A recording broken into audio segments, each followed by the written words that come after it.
शुरू हुई सपा और कांग्रेस में रार। सपा को रास नहीं आई कांग्रेस सांसद की सलाह। सपा का जोरदार पलटवार, खुद की पार्टी को सलाह दें सांसद जी।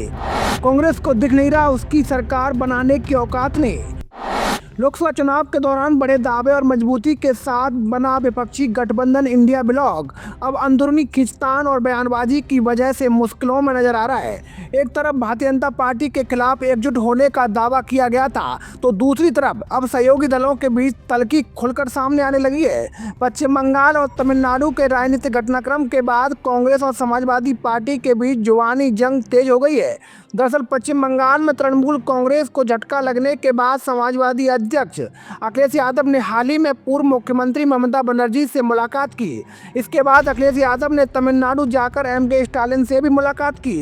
इन मुलाकातों को विपक्षी एकता के संदेश के रूप में देखा गया, लेकिन इसके बाद अखिलेश यादव की सोशल मीडिया पोस्ट ने सियासी हलचल बढ़ा दी। अखिलेश यादव ने लिखा, हम वो नहीं जो मुश्किलों में साथ छोड़ दें। राजनीतिक गलियारों में इस बयान को कांग्रेस पर तंज माना गया कि अखिलेश यादव का निशाना कांग्रेस थी, क्योंकि तमिलनाडु में कांग्रेस ने डीएमके से दूरी बनाकर सबसे बड़ी पार्टी बनकर ओबी विजय की पार्टी टीवीके को समर्थन देने का फैसला किया। इस मुद्दे को लेकर सपा प्रमुख ने बिना नाम लिए कांग्रेस पर जबरदस्त हमला बोला। अखिलेश यादव के इस बयान पर कांग्रेस नेता और सहारनपुर से सांसद इमरान मसूद ने तीखा पलटवार किया। इमरान मसूद ने कहा कि पश्चिम बंगाल में ममता बनर्जी की हार देखने के बाद भी अखिलेश यादव को सबक नहीं मिल रहा। उन्होंने कहा कि बीजेपी पहले भी कई छोटे दलों को खत्म कर चुकी है और क्षेत्रीय दलों को सावधान रहने की जरूरत है। इमरान मसूद ने कहा कि देश में राहुल गांधी ही एकमात्र नेता है जो बीजेपी से सीधा मुकाबला कर सकते हैं। उन्होंने ये भी कहा कि कांग्रेस कश्मीर से कन्याकुमारी तक बीजेपी के खिलाफ लड़ाई लड़ रही है और आगे भी लड़ती रहेगी।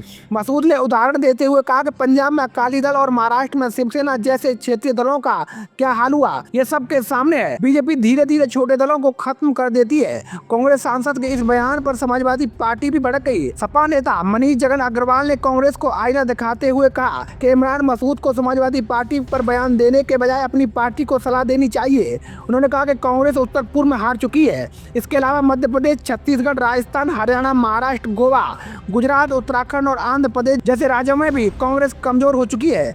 मनीष जगन अग्रवाल ने कहा कि कांग्रेस को कर्नाटक और हिमाचल प्रदेश पर ध्यान देना चाहिए, जहां उसकी सरकारें हैं। पहले अपनी सरकार बचाए, फिर दूसरों को सलाह दें। उन्होंने कहा कि कांग्रेस को यह समझना चाहिए कि कई राज्यों में सरकार बनाने की स्थिति में भी नहीं है। सपा नेता ने कांग्रेस को याद दिलाया कि लोकसभा चुनाव में उत्तर प्रदेश में बीजेपी को रोकने का काम समाजवादी पार्टी ने किया। उन्होंने दावा किया कि समाजवादी पार्टी की वजह से ही कांग्रेस को यूपी में 6 सीटें मिली। अगर समाजवादी पार्टी मजबूती से मैदान में उतरती तो कांग्रेस का प्रदर्शन और कमजोर रहता।